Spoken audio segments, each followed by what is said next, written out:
Welcome families and parents. Thank you for coming. My name is Miss Hanau. I'm the assistant principal here at Melvin Davis Academy of Excellence. And we are here to speak a little bit about our school accountability report.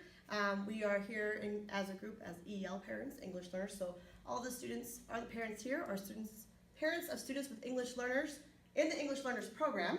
But of course we have other parents that are welcome to always be here to support us. So I wanted to start off by giving you a little bit of background about me. We know this is a newer school, so just some background about me. I am the assistant principal, but prior I was at a different district and worked with English learners, so this is my passion and this is what I really love to talk about. So one thing, I want to talk about two things today. One thing about the dashboard and the new components of this and what our focus is and our vision is for next year and for LCAP. And then also I want to talk about how to reclassify our students. So the dashboard, you can actually see this. This is public access. You can see this on the Department of Ed, so californiaschools-dashboard.org. It's a little bit small here, but you can see here if you type in Adelanto Elementary, which is the district that we're in, it shows you here our rates.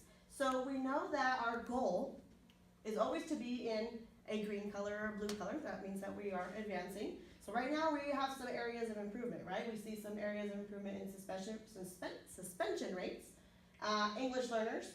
Our English is in the yellow, so that means we've had some growth, but we do want to continue to work on that. And then in mathematics.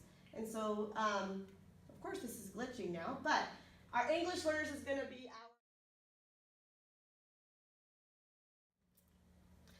our... Okay, so let's talk about a little bit about having an English learner student, how your student was placed in the program, and how is it that we're going to work together as a team to get them out of it. So when you enrolled in school, or you enrolled your student in school, there was a form they gave you. They asked you what your home survey language was, and typically if you indicate there that your student is of another language other than English, they place them in the program to provide them support, interventions to make sure that they learn the English language. So these are some criteria. So typically parents will ask, well, my student only speaks English, how do I get him out of the program, right? So these are some of the criteria that you need to have, or the student needs to put in place so that we can reclassify them. So one of the things is there is a CELT exam, the California English Learners Development Test. So on that test, we're checking for reading, writing, listening, and speaking. So the student has to show that he has proficiency in all of those levels at an early advanced level or advanced level, okay? So if the student does that, great. But we do need two other things to reclassify them. We need them to show basic skills, either through a benchmark, a California State benchmark, or through a CASP or SBAC exam. If you're at the high school level, some of you I know have high school kids, you'd have to have, we know we don't have the KC anymore, but they are also using the SBAC.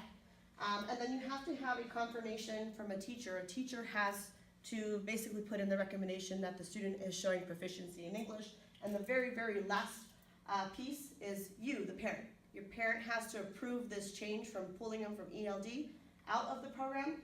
And usually in this, it's a consultation, and we speak to you and say, hey, we think that your student is ready to be out of the program, and we consult you and talk to you about how good they're doing, and then you sign that you're okay with the move, and then we change them and pull them out of the English Learners program. Any questions about this? So how long does that process of exiting them out, how long does that usually take? So after they're showing proficiency, so they usually take the CELT exam at the beginning of the school year. We don't receive results from the state of California until about January, February. So as soon as we get that documentation in, we pull all the data, and it takes about a month or two to reclassify them. But we have students that are in English learners for a really, really long time, sometimes from kindergarten to 8th grade. So they stay in the program until they show these 4 items here.